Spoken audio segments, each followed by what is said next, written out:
ring you Mr. Jonathan Smith.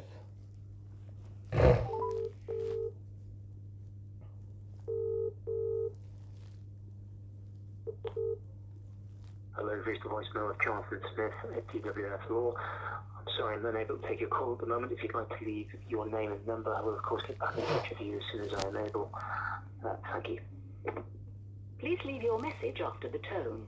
To re-record your message, key hash at any time. Hello, Mr. Smith. It's Mr. Hussain here. Once again, leaving yourself a daily voice message. Today is message number 64 on Thursday, the 21st of December, 2023, and the time is around about 10 past 12.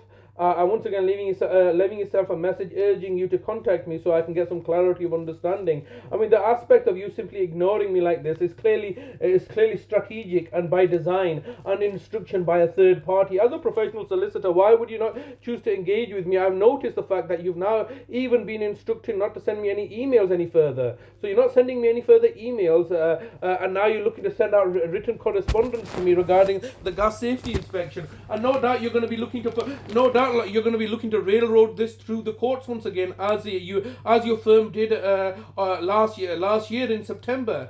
So once again, you're going to be paying extra money for an application to put an injunction order to gain entry to the property, whilst you know the fact that this issue can be the gas safety inspection could be easily resolved with if you were to ring me up and we can come to an agreement where I could pay for the gas safety inspection as I did last year, and you can remunerate me for my efforts. Because you're refusing to engage with me with any kind of resolution and simply running to the courts, it's quite clearly evident and indicative of your own malfeasance and corruption, knowing the fact that rather than speak to me like any gentleman would do, try to resolve the situation like men, you're being like a little cowardice, little pusillanimous little coward running away to the courts, knowing the fact that the judges are always going to side with you as a professional over myself, whom has been unlawfully criminally convicted and sentenced to prison for fraud. Now you know the fact that now I've directed you to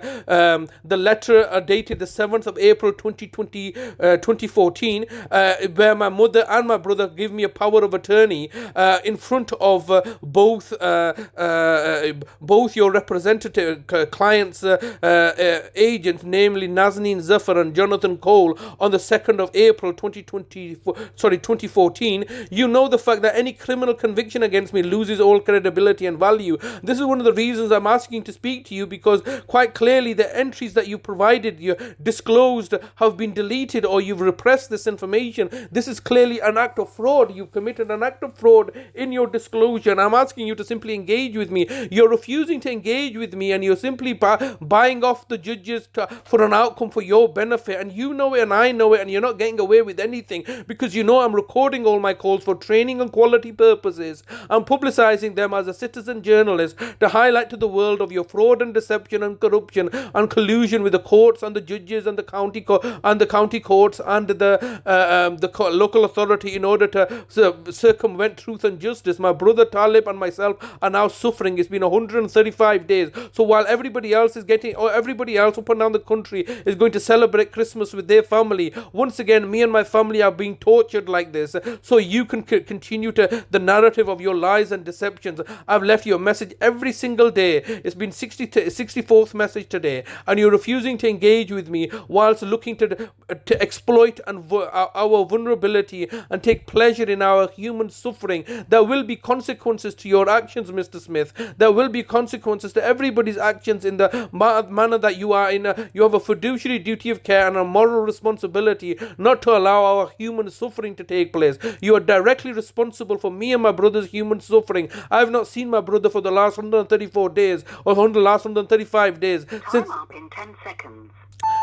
I have not seen my brother since the 8th of August. I'm not going to be able to see him for Christmas while you all sit back, plunder and profit here, make money from our misery. That's what it is, making money from our misery. And Your message has reached maximum length. Message deposited. Yeah. Thank you for calling. Goodbye. Yeah, so these people are making money out of our misery, torturing us, psychologically manipulating us, and using public money to effectively target and victimize me and make me as an easy scapegoat, and refusing to answer my simple questions that they've caught themselves into. It's absolutely deplorable and pathetic of them. Absolutely horrendous.